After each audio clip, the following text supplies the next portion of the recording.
Hi, I'm Lori. And I'm Kevin, and this is No Longer Ashamed. We are survivors of childhood sexual abuse. And we're here to share with you that if you're a survivor, you don't have to be alone. Our logo is a salamander, and the reason is a fire salamander can survive a fire, and you have survived a fire. We want to help you with your journey to healing and hope. We are all survivors together, and we walk this journey together, and you are not alone. By telling our stories, we are hoping that you will have the courage to share your stories as well and find your voice. Because stories are so important, and for so long I know that I wouldn't tell my story, but when I finally shared my story, that's when I got my freedom. And this is our journey and your journey to healing and hope. So come with us. I read a great article about ways to counter shame in your life. And I thought, we talk about shame a lot, but we talk about why you shouldn't feel shame, why the shame was put on you. It wasn't something you deserve, but there's techniques to counter the shame, the feelings of shame in your life. And these are really good techniques that I read about. So I really wanted to talk about them.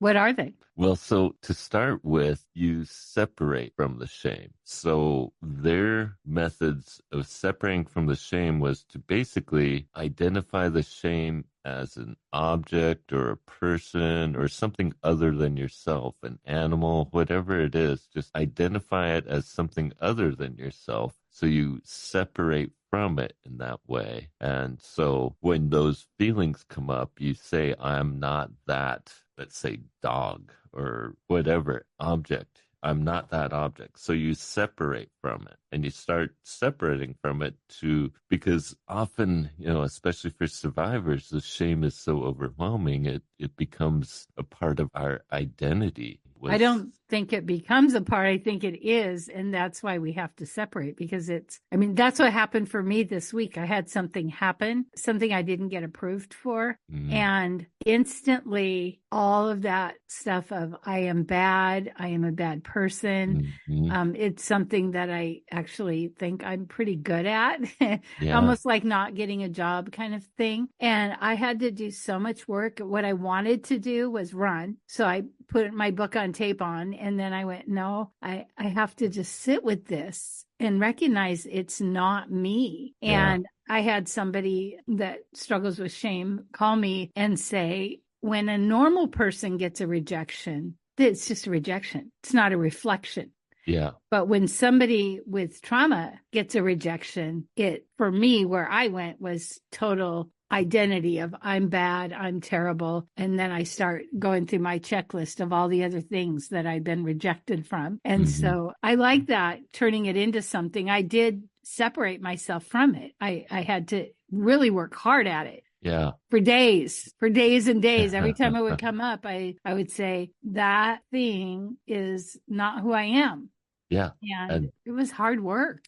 Oh yeah, it can be hard because we've been taught that shame, and it does become a part of our identity. And so to separate from it and identify it elsewise, and then you're putting it in a place that it doesn't belong to you. And that's really important for survivors of trauma. And then after that, you take it apart. You look at the origins of your shame and you identify where they come from. And then you realize you didn't deserve it. It wasn't your fault. And so you first separate from it, and then you look at the origins and you analyze it and just deconstruct it and find out why you had that shame and where it came from. And then you can start to understand that it doesn't belong to you. And that's something we've talked about a lot.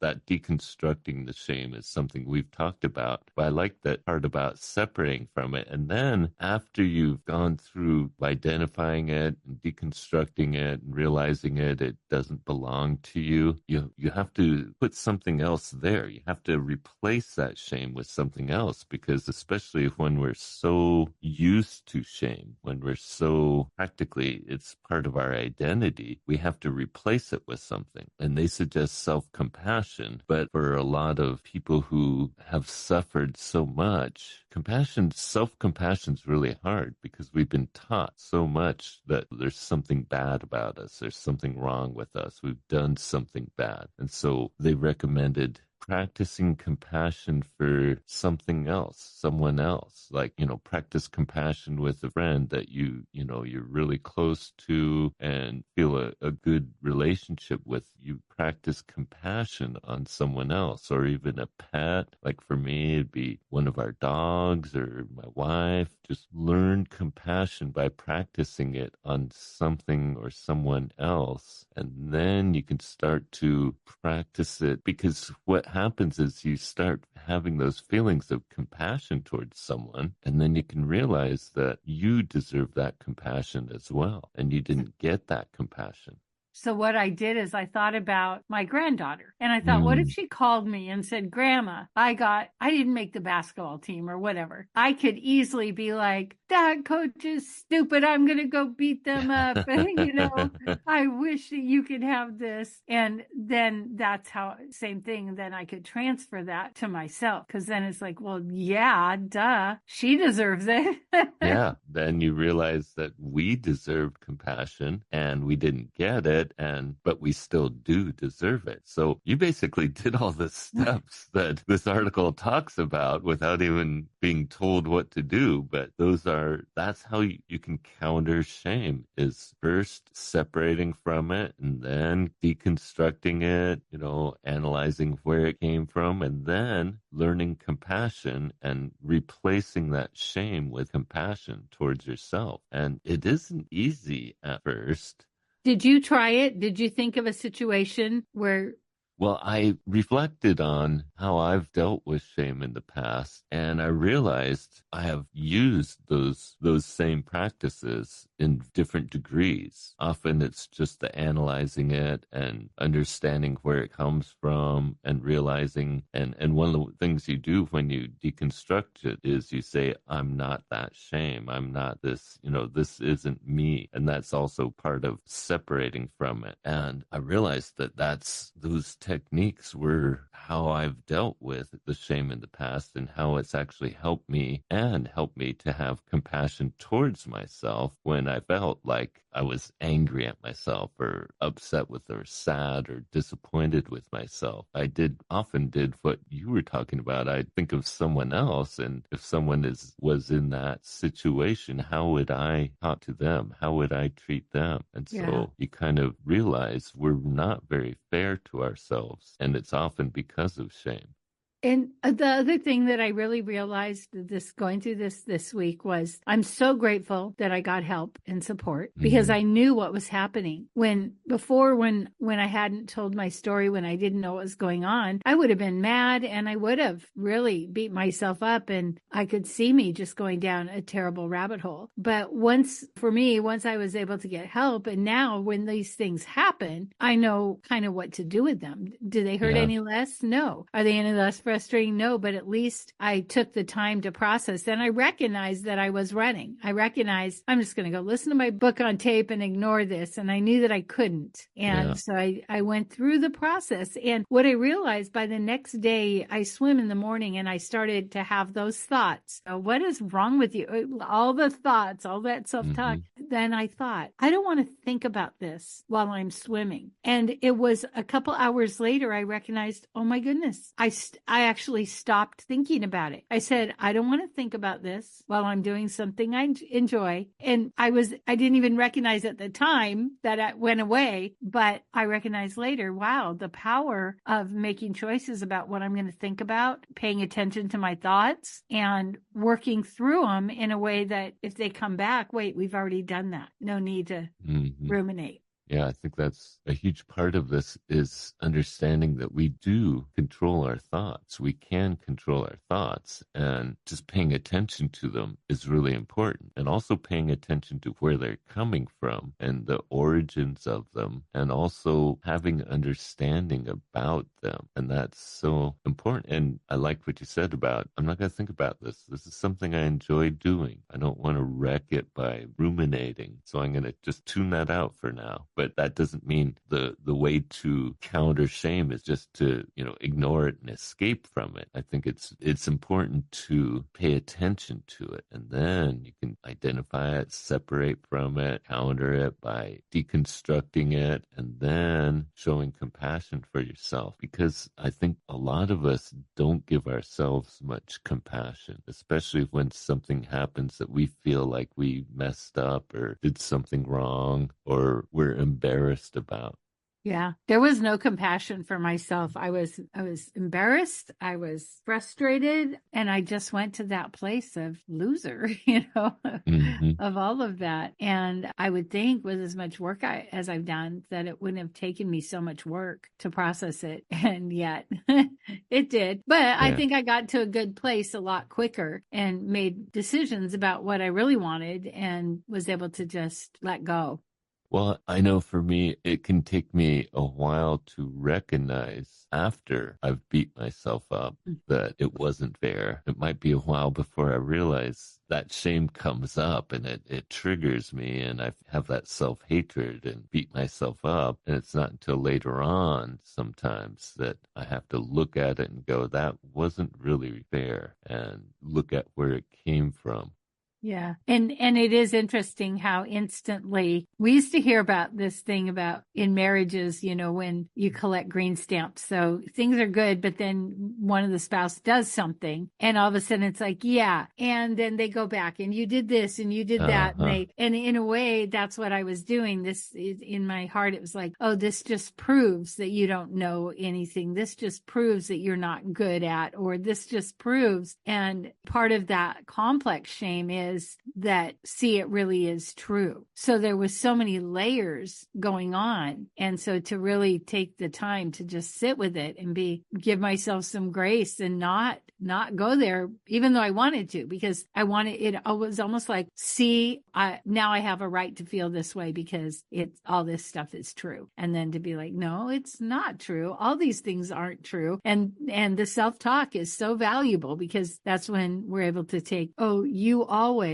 sometimes like change the language from always to never to, just more compassionate. So yeah, it was a hard week. It was a lot of work. And that's the thing, is like, we don't just get our story out, we recover, we're fine. We still, for me, I still have to do work all the time. Well, especially when it comes to shame. And I know for me, the self-talk really is important, but there are times when I give up on myself. I'm like done. I don't feel it. I screwed up again and just give up. Exactly. Yeah. And that's where it is important to practice that self-compassion, to say, I am not this shame. This shame is separate from me. And practice that self-compassion of, I am worthy, I am successful, I am good at things. All those things, all those ways we talk about ourselves to counter that. Right. And it's not our identity. I want to take everything in and make it my identity. Oh, look, this happened, so now this is who I am. Mm-hmm. And so, I like that, separating it. No, this is not who I am.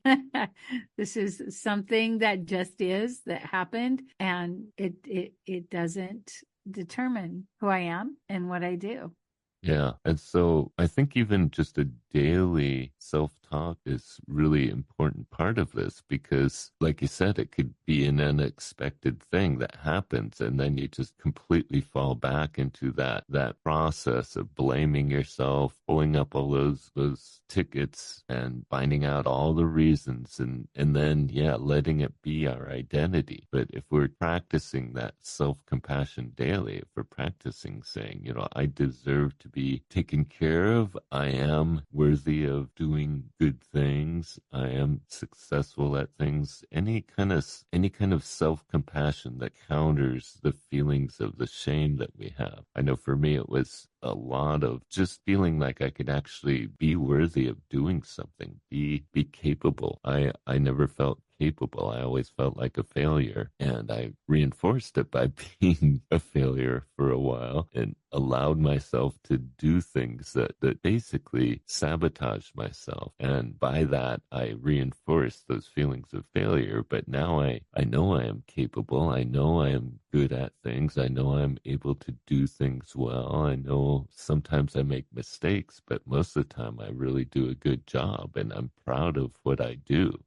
Mm-hmm. Yeah. And that's huge. Yeah. And that other people's opinions don't determine our self-worth. Yeah, they shouldn't. And that's where we got our shame from in the first place, was someone else teaching us that. And so that's how, when we analyze it and deconstruct it, we realize that we were taught the shame by someone who put it on us and we didn't deserve it. And so that's where we counter it with the messages of worth.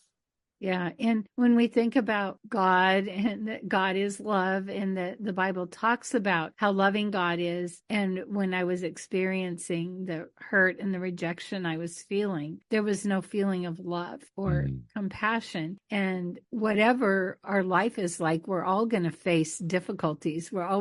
All of us are going to face things, whether we have trauma or not. But it's not that we would never face it, but that if we can find that place and remember that God is love and the people around us love us, and try to connect with that feeling of self-love is compassion, but also just believing what we know. I want to go to this place of, see, God doesn't love me. See, God doesn't even want good things for me. But then going back to what I know, that God is love, and things happen, and that doesn't change that God is love, or that there's love available for me. Yeah, I think it's important maybe to start with understanding how we feel compassion towards others and examining that, understanding we care about others. We care about I care about Charnel. I care about my friends, my family, and my dogs, and looking at that compassion we feel towards others. And they might not deserve it all the time, but we still want them to feel it from us, regardless of if they've made a mistake. We might be angry at them, but we still want them to know that we care about them. And so once you understand that, and then you can look at and realize that we deserve that as well. We deserve that compassion. We deserve to be cared for. We deserve to be recognized as someone that's important, that does good things, and then have that feeling for ourselves, since we're able to feel it for others. And I think for a long time, I struggled with compassion because I was angry at basically everything, and I felt like I deserved what I got. But it wasn't until I realized that I was sabotaging myself that I started to care more for myself and started to, and I think it mainly came about when I started actually having a job that I really felt pride in and was good at. And I realized I didn't deserve to be so judgmental about myself. I think it's one thing when we hear people say, oh, love yourself, oh, have compassion for yourself. That sounds all good, but it feels so much deeper. It's like, rejection and things that come our way almost feel more personal. Because, even things that really aren't meant to be personal to me can sometimes feel, and like you said about angry, there's part of me that just wanted to be angry, but I wasn't feeling angry. And so it was interesting because I'm like, this is weird. I'm not mad, but also there was that part of me that wanted to berate me and say I wasn't worth anything, or I wasn't good at anything. And then to be able to turn that around and say, what I know is what I know, and I am who I am. and have, compassion and love, and know that it ends up being okay. Like I don't have to be angry and storming around and frustrated. I don't have to prove it. And also I don't have to tell people. Sometimes when we feel like we've been rejected or whatever, we want to go and tell people so they'll be like, oh no, you're not that. I just wanted to be with it myself and get to that place, not look for somebody else to validate me. Because I knew my people, my friends would, but also I knew I had to get to that place where I could validate myself and be okay with it. Yeah, I think that's the response that they talk about in this article, was the steps to giving yourself compassion. And that's how you counter the shame, and the steps to figuring out where that shame came from and understanding it didn't belong to you. Mm-hmm. Yeah. It doesn't mean you won't feel shame. It doesn't mean that shame just goes away, but you're able to deal with it differently. Mm-hmm. And keep it from sinking in, basically, and taking hold. Like I was able to stop it and deal with it before I even left my house to go do whatever I was going to do that day, where before I feel like it would have chased me all day because I would have ignored it, and then I would have been mad, but then I wouldn't have remembered why I was mad, and then I would have got home from work and been like, wait a minute, why am I dropping everything? Why is the refrigerator broken? Why is, like all the things? But to get to it right away was really, even though it was hard work, I feel like it was so much better.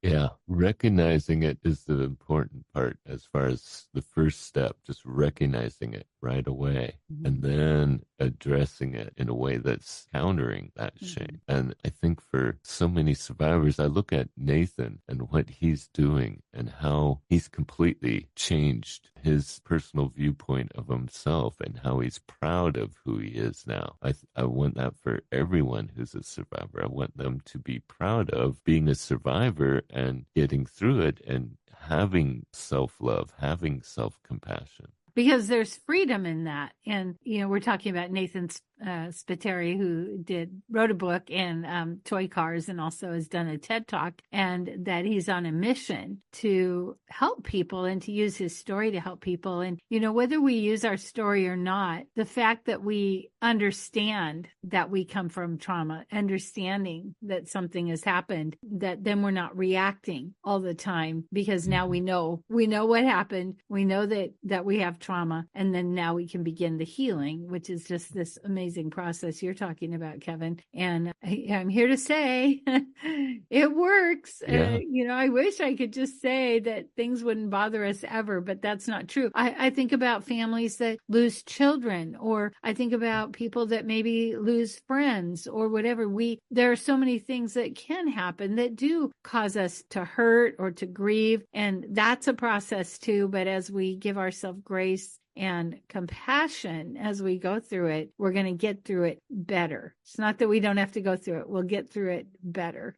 And I think that's kind of the key, is understanding compassion and understanding that we deserve compassion. And that took a long time for me, because I felt doomed. I felt like I didn't deserve to succeed at anything.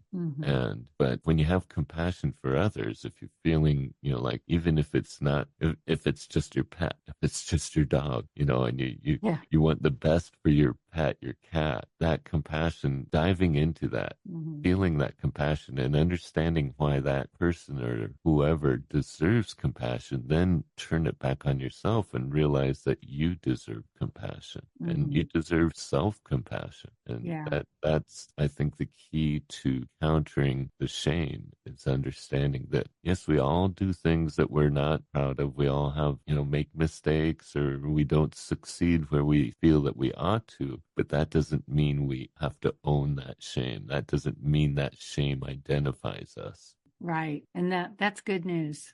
Yeah, it is important news. So feels like do the work, pay attention, do the work, because the work is compassion, self-compassion. Because I think about how in the past, something like this would have just made me have a completely terrible week. I had a completely terrible morning, but then I was able to let go of it and not do even the other self-sabotaging things around it that I may have done had I not done the work, because we all know we do that, and so how great to be able to be like, okay, I'm going to take a minute or a half an hour and look at this. And I like the idea of separating it, making it into an object. Yeah. I might try that next time. I'm not the shame, or I'm not, and if you identify it as something else, like say you identify it as some person, you just say, that is not me. I'm not that. And that really, I really like that. When I read this article, I recognized some of the things I've done in the past to handle shame, but to actually separate myself from it seemed like a really important part of this that I'm not sure that I've ever really gotten yet. And I know shame controlled me. And, when I had shame, I would just let it control my actions, lead me to all those coping things I did that were negative and unhealthy, and bring me more shame. It was a self-fulfilling prophecy in that I would do the thing, I would do and I'd be ashamed of. And then I would feel that shame, and that would cause me to do more things, that it was an avalanche of shame. I would just do more and more things that I was ashamed of because I felt like I didn't deserve anything else. It pushes us into those old coping skills. I interviewed a lady for my Interrupted podcast, and she went to a doctor to get on a weight loss program, and he sent her to a trauma specialist. Mm-hmm. And I just thought, isn't that interesting that often the things that we do, comfort food, shopping, gambling, it may not always be drugs or alcohol, but we have these coping skills. And, I could think back on maybe some things that maybe I would have done. Maybe I would have gone and bought cookies but I didn't have to do any of that because I found a way to cope in a healthy way and not let that name me, not let that rejection become my identity.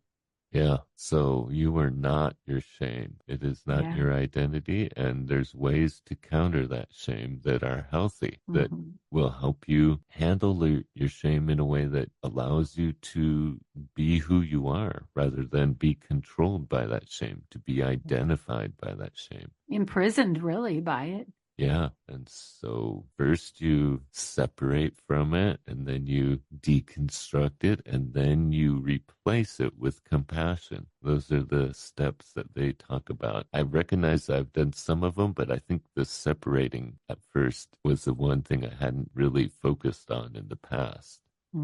Well, and I was thinking when you said, because I do daily work always, is, I think that I could, like, tomorrow morning, I could be like, what is something that I feel some shame around? And I could just do that little exercise. It doesn't have to be when something happens. It could be, what do I want to look at today that's holding me hostage? Something that's, causing me shame, and begin to let go of more things. Yeah, I think that's a really important step to take, is just daily addressing these feelings of shame and not letting them control us, not identifying with them, but working on them in a daily way. That way we're giving ourselves compassion every day. And we know when we are more compassionate with ourselves, we are more compassionate with the people around us, because self-healing is an act of community service. It is. And it will help everyone and work with and care about. So I think countering shame is one of the most important things that you can do as a survivor, because it can control you if you let it. And knowing that we can counter shame. We don't have to accept those feelings and those emotions. We can be like, no, I am going to fight this like a warrior. Yeah. And you deserve to have compassion. You don't deserve that shame. Yeah. And that's changing our belief system, because we believe we deserve it. And so it's taking that and doing the self-talk, and then changing I call it the BS, the belief system, changing the way we believe, because we think we only get the scraps. We only deserve the least. Yeah. And so it's really starting to change that. And we start to walk a little taller. We start to hold our head up. We start to feel better. Yeah. I mean, we've been taught so long. It's a process to unlearn those things. And it Definitely. takes work. And that's why I like what you were talking about daily, just looking at the things that we feel shameful for and addressing them, Mm-hmm. separating from them and countering them, taking them apart, analyzing where they come from, and then giving ourselves compassion every day, because we were taught every day that we should have shame, that Mm-hmm. we were wrong, that we were bad, that there was something wrong with us. Yeah. And think about it. If it takes people 26 years on average, the average person could be in their 40s. So 40 years of programming Yeah, I that know. now we're undoing. It's not going to happen overnight. It's going to take a little time. So, Yeah, and the shame doesn't just magically go away, but we learn how to handle it better. Yeah. And I can contest to after this week. It is a beautiful thing. Yeah, and you did the steps without even looking at them necessarily, but yeah, you could Well, see how they worked for you. Yeah. And I have a friend who says suffering is a choice. And it always seems like sometimes I don't like that. But honestly, I had a choice right then and there. Am I going to suffer because of this? Or am I going to do the work around it, get a handle on it and get on with it? And it really, for me, in my past, I probably would have enjoyed suffering and letting people know I was suffering. And now it was like, yeah, let's just do this. Let's do this and not suffer. Make a choice. We get bitter or we get better. And I want to get better. Yeah, I know. I thought suffering wasn't a choice. I thought it just was the way it was. But I think you're right. We can choose to work through it and get better. And when I say that, when we're hurt and we suffer at the hands of others, that is not a choice. But then what we do with it, we can choose to continue this suffering in our minds, or we can choose to deal with it. And Yeah. I mean, when you're grieving, of course you're going to be struggling, and when something terrible has happened, but it also is possible to get through it and get to a better place. A friend of mine whose husband has terminal cancer, and they're suffering. They're really suffering. But she said, but I can find some joy moments in the midst of it. And I just thought that was so amazing, because I'm not walking through that. And I can't imagine what it would be like. I feel like it would just be horrible all the time, every day. Yeah. And yet, she said, you can be happy even when your life is falling apart if you choose. Yeah, that's really inspiring. Yeah, but it's true. We can choose to find those moments of joy, those moments that matter. Isn't it great that we can decide now? We were victims when we were kids, and now we're survivors, and we can decide how we want to live and what we want to take in and how we want to identify. Do we want to take on that shame and let it ruin our day, or do we want to use these amazing tools that we have to make our life better? Yeah, it's a gift. Yeah. It's a gift we give ourselves when we do the work. So that's it for today. We are going to have a prayer time if you want to stick with us. If not, we believe in you. We want to hear from you. We want to hear your stories. If you like this podcast, please rate and review, because that's how other people can find us. And we really want to spread this message. Father, I just thank you for all your blessings, especially you don't have shame for us. You love us. You love who we are, and you want us to know that you love us and you care for us, and you want us to feel your compassion. And Lord, I just pray for anyone listening, if they're struggling with shame, if they're fighting against feelings of unworthiness, that you find them worthy and you care about them, and that they deserve that. They do not deserve the shame or the guilt or the feelings of unworthiness, but they deserve to be cared for. They deserve compassion. Lord, I just pray that you would fill them with your grace in their lives, that they would know that you do care for them, and that would help them to counter those feelings of shame in their lives. Lord, I just pray that this would help others who are struggling with shame to find that they don't deserve that shame, and they can separate from it and realize where it came from, and that they didn't earn it, and that they can learn to have compassion for themselves. Lord, I just pray you would guide them towards that so they can understand they don't deserve that shame. In your name I pray. And Father, I thank you for what I went through this week. That was a hard rejection, but thank you for what I learned, and that, boy, we can let things name us, or we can, I could let that name me. I could feel bad, or I could choose to let it go. And that in the realm of things that I want to hold on to, that's not something that I want to give a lot of time and energy to. And thank you that we do have that choice. And the Bible says to take every thought captive. And Lord, I just wanted to stuff it and run from it. But thank you for giving me the wherewithal to go, no, let's take a minute and just look at this and process it. And good, bad, ugly, whatever it was, to be able to look at it in a way that it's whatever it was, it didn't name whether I was a good person or a bad person. And that so often that's what it boils down to, is that anything that happens makes us want to feel like we're just bad people, and that we know that's not true. And I thank you that we're forgiven. Even if we don't ask for forgiveness, we're always forgiven in your eyes. And that, even if we do something terrible, that we are forgiven, and that we can even rise up from that and be able to separate from that shame as well. In your Son's holy name, amen. Amen.